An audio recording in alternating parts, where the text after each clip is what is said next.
I need to make another engine run stand for this project.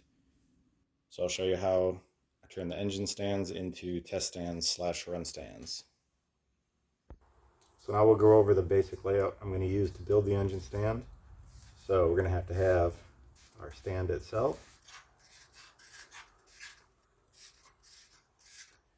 And connected to the stand, we're going to need a control panel, which basically mimics the dashboard in the car.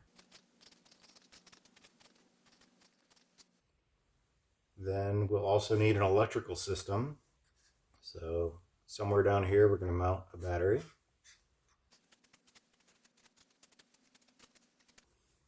And this will run our course positive and negative to everything.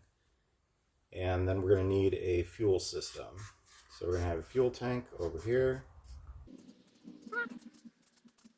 And from the fuel tank, since I mainly deal with GM engines, I'm going to be running a fuel line up to the engine, and it's going to be regulated to 58 psi, which is all the modern GM engines. Covers the LS, the LFX, and any of the other performance type engines for the most part. It's 58 psi now.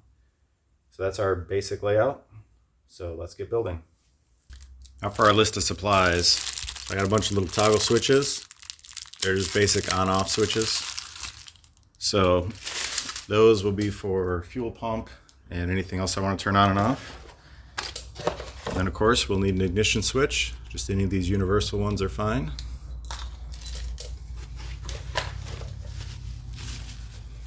The finest gauge set that you can buy on Amazon for like $10. And mostly out of this one, I'm going to be using the oil pressure and the voltage just to check alternators. Water temp, you got to have a radiator for that, so it's up to you. For the fuel system, I'm using a 2-liter surge tank is what these are sold as. And it's just a 2-liter aluminum gas tank. And it's about $70 for the kit. The kit comes with this tank. It also comes with a fuel pump, and the fuel pump slides into the tank. Comes with fittings, O-ring to seal the fuel pump, and the lock ring thing. Also comes with some various wiring accessories, some AN fittings, and you get the idea. Then we're also using a Corvette style fuel pressure regulator to get our 58 psi. And least but not last is the fuel line. So it's the fuel line and an assortment of fittings. These are just push lock. Now that is an extremely cheap fuel line. I wouldn't use it on a car, but all of this for a test stand is perfectly fine.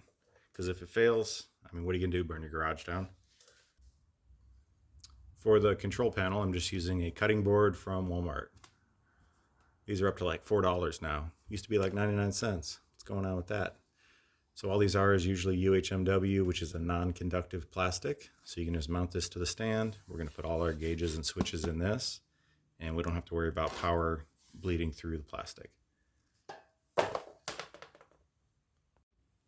First thing I'm going to do is go ahead and start with the fuel system. I'm going to mount my tank over here on the leg. Then we're going to stick our regulator somewhere over here.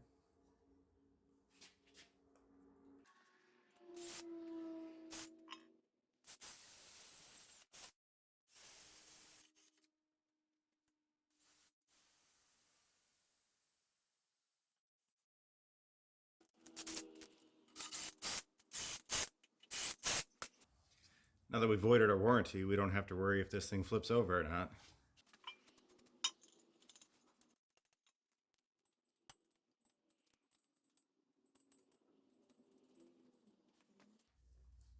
Here's the pump for the surge tank. All I did was pull the plug out of the bottom, and the head comes with a banjo fitting. You're gonna have to order the right adapter to whatever fuel system you're using. But basically the pump just drops in. It's got a little lip on it. Then there's an O-ring to seal it. And finally this guy to clamp it down. Again, super sketchy setup. Would not use this on a real car. Unless you want to Paul Walker yourself. The way I plan to fill this, it comes with these 3 MPT to AN fittings. I'm going to buy some caps for these, for 2 of them, and then the third one I'll just unscrew it, use a funnel, put gas in it. When you're using a test stand like this, you can run an engine for probably 30 minutes to an hour and not even use a quarter of this, so it's not like you need a big capacity. So for now, we'll just toss those in there. Fuel line plumbing, again, same exact as on a car. We're going to go from the pump to the pressure regulator inlet, which is this outside one. Then from this back to one of these fittings, and from this to the engine.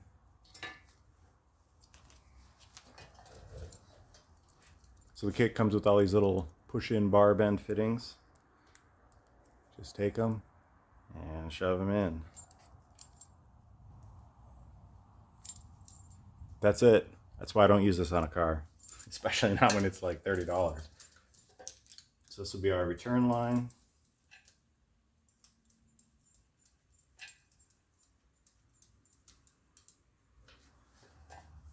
So we would just loop this up and it'll come right back in about like that.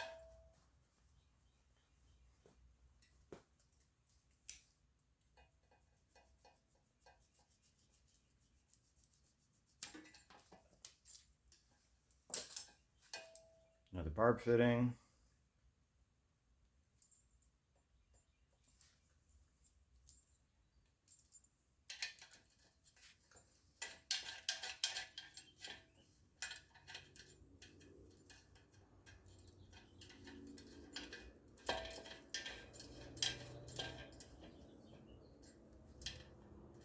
There's our return.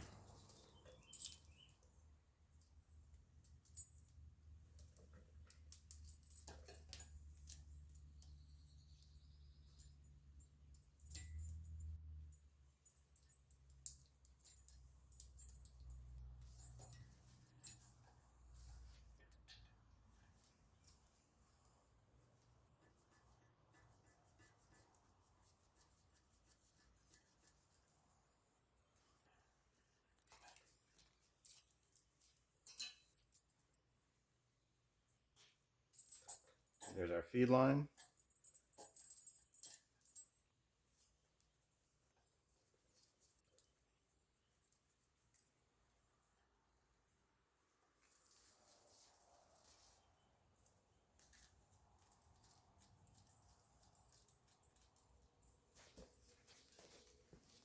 And then we'll come up to our engine fuel rail. It's the same fitting as on an LS engine. This is a LFX engine, which is basically the little 6-cylinder brother. So for this line, I'm going to leave it extra long. So this is a little more universal between different engines. So we'll go about there, cut that. And there's our completed fuel system. Tank, regulator, pump, feeding into the engine. Now let's do a battery. To mount the battery to the engine stand, I'm just going to use an old battery box I've got. You can go to the junkyard and get like a battery tray out of a car or something. Doesn't need to be fancy. I'm just going to put it right here, kind of keep it inside the frame for a smaller footprint. And since it's going to want to pivot forward, just got some scrap steel I'm going to weld onto there, and that'll reinforce it a little bit so it won't do that.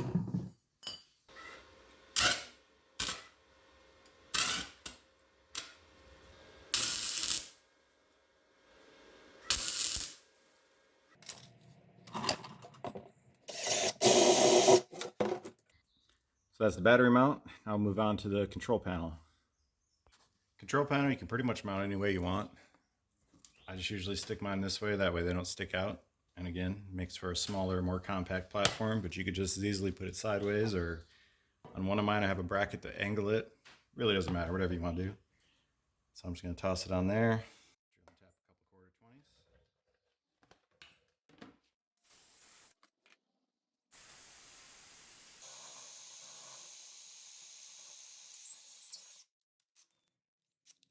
For the key, since it has torque when you're turning it, it's more than you would think. I don't like to put it out near the edge where we're kind of flimsy. So I'm going to put it probably right there. Right up next to the screw, that way it has the most support. The gauges, again, you can mount them any way you want. probably, they've got this little lip on top with these 3 screws. So we could probably mount it up on here. Kind of hook it on like that. So for that one, all I have to do is drill and tap those 3 holes with the screws it came with. One of the advantages of this cutting board material is that it drills really easy.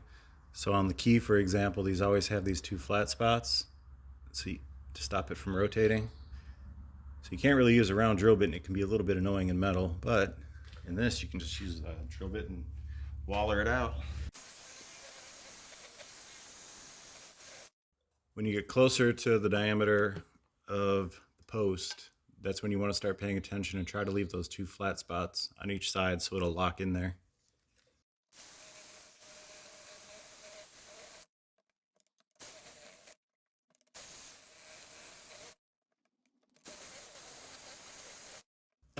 So that is the basic shape you're going for. You can see it's kind of a circle with 2 flats, and that allows the flats to slide right in.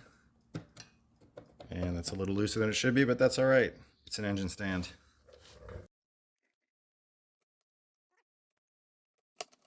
There we go. Now we got ignition, accessory on, whatever positions we need for testing. I'm going to add on a couple toggle switches. One is going to be for the fuel pump, and one will basically be a spare for now. So these are just a hole.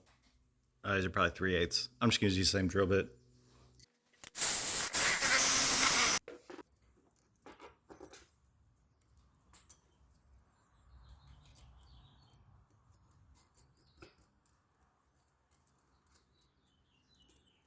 The last thing I like to add onto the control panel is a positive and negative terminal.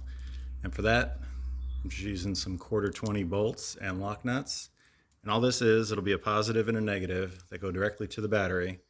And that gives me an easy way to attach a wiring harness for basically any engine. I can just bolt all the positives and negatives on the studs, and that's it. So I'm going to put my negative over here by the frame in case it grounds out. Won't be a danger. And then I'll put my positive over on this side. That way they're nice and separated.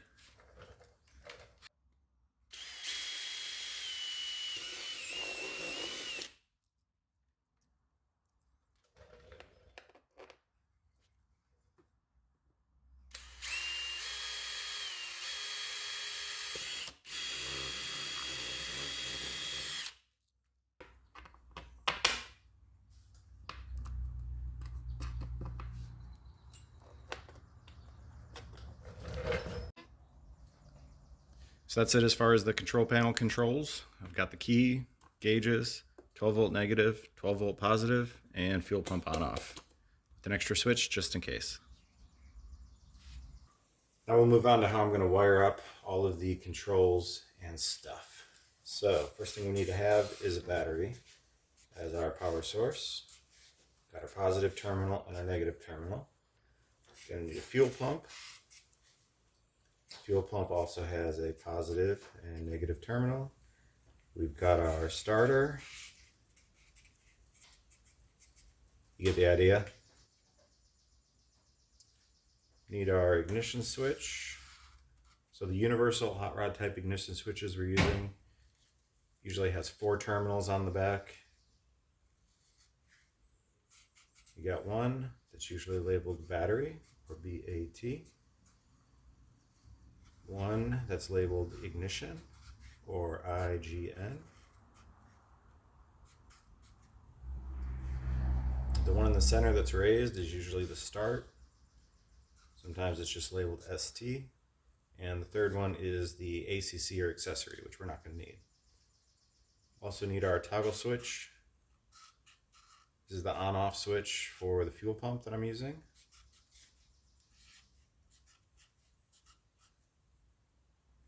And we're going to use 2 relays. One is the fuel pump relay, and one is the starter relay. And I'm mainly just using the starter relay because it's safer to run the amperage through that instead of running it through these cheap Chinese ignition switches. I've burned them out before. It doesn't take much. It's best to use a relay. So on the relays, of course, we're going to have our pins.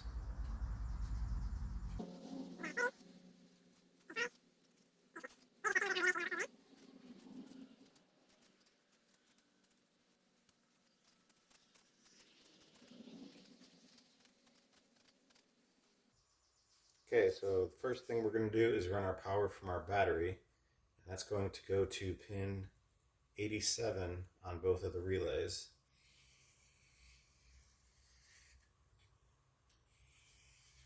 This is our straight battery power. And then in line, I'm going to put a 30 amp fuse.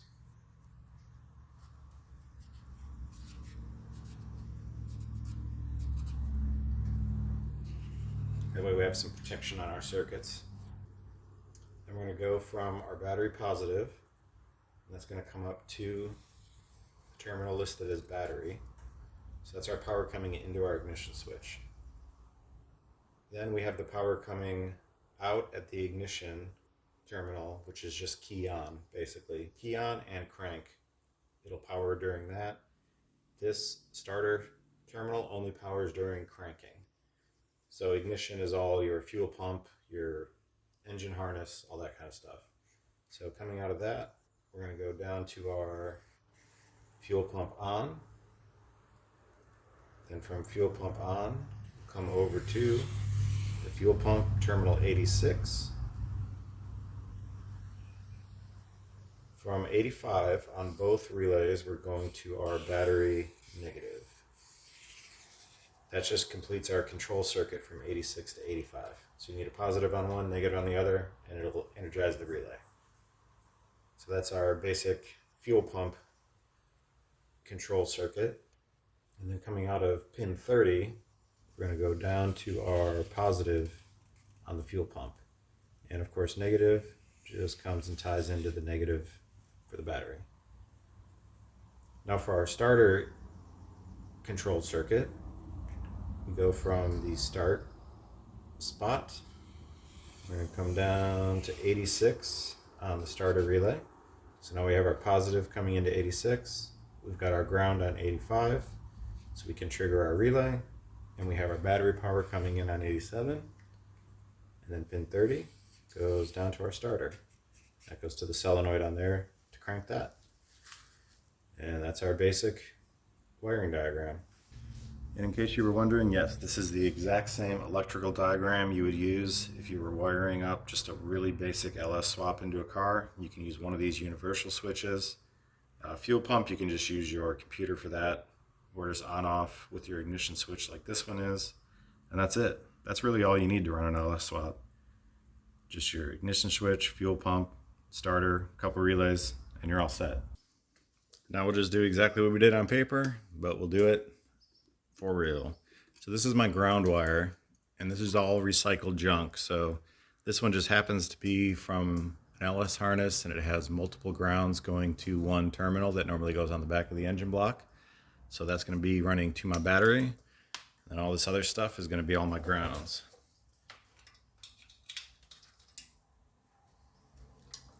So the first one down here, I've got this wire coming right off the battery. That's going to go to my fuel pump.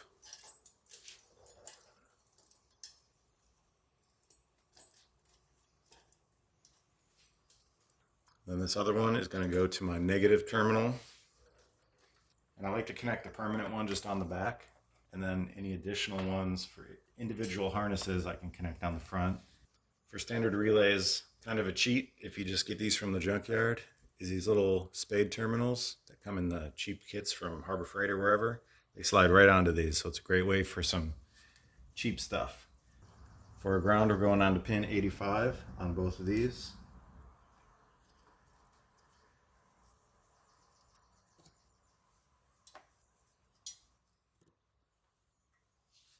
Then I have another additional wire that I didn't draw on my diagram, and it's just for my voltmeter. So I've got a ground going up to that.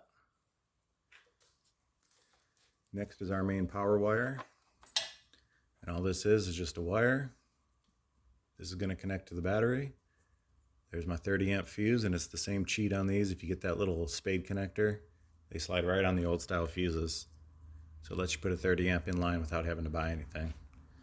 So that's going to go battery, and then again to the back side of my 12 volt terminal back there. That'll supply power to that lug. Then we're going to go from the terminal lug to the battery on the ignition switch.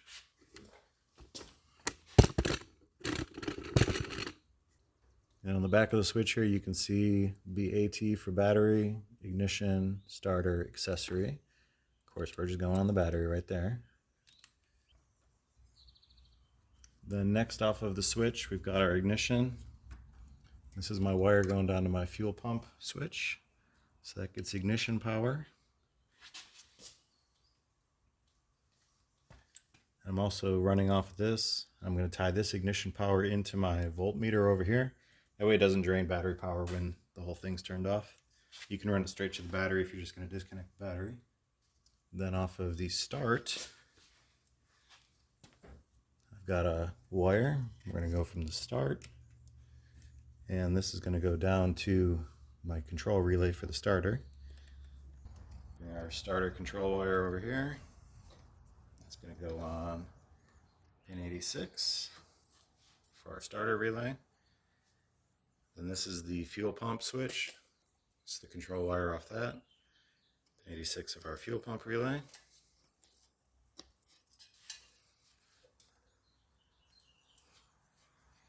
So for the fuel pump, I've got an additional 15 amp fuse just in case, even though my main power is fused.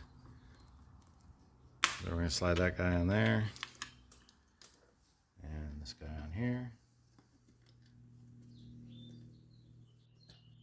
So that's our power coming into the relay. And the other pin is the power going out.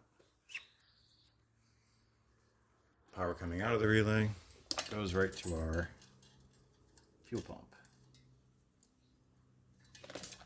So now our fuel pump is completely wired.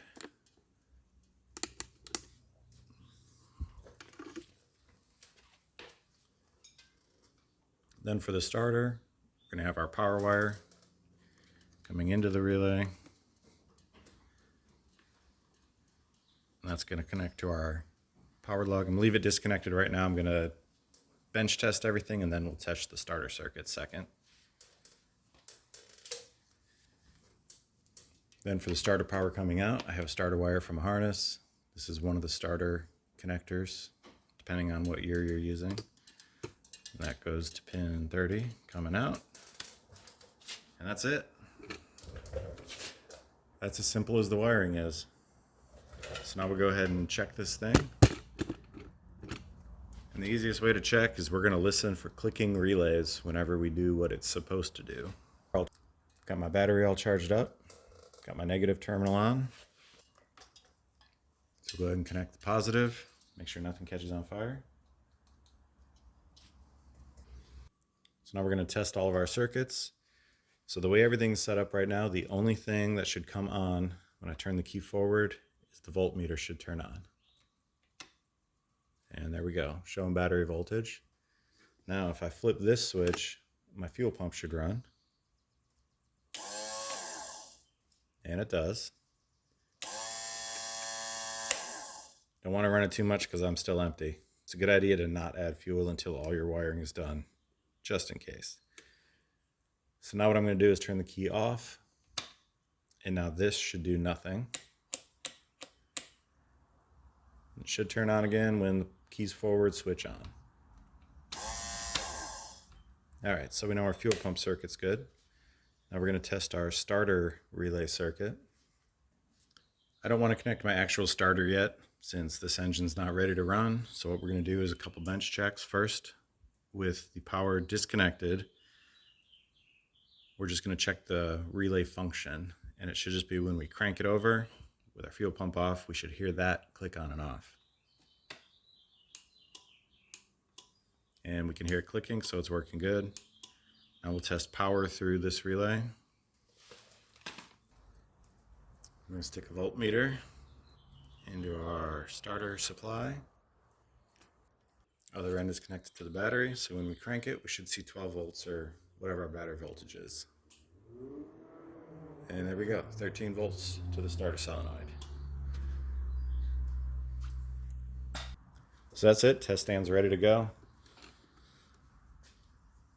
It's really just some basic wiring and a fuel system. It's exactly the same as if you did it on a car, just a smaller scale.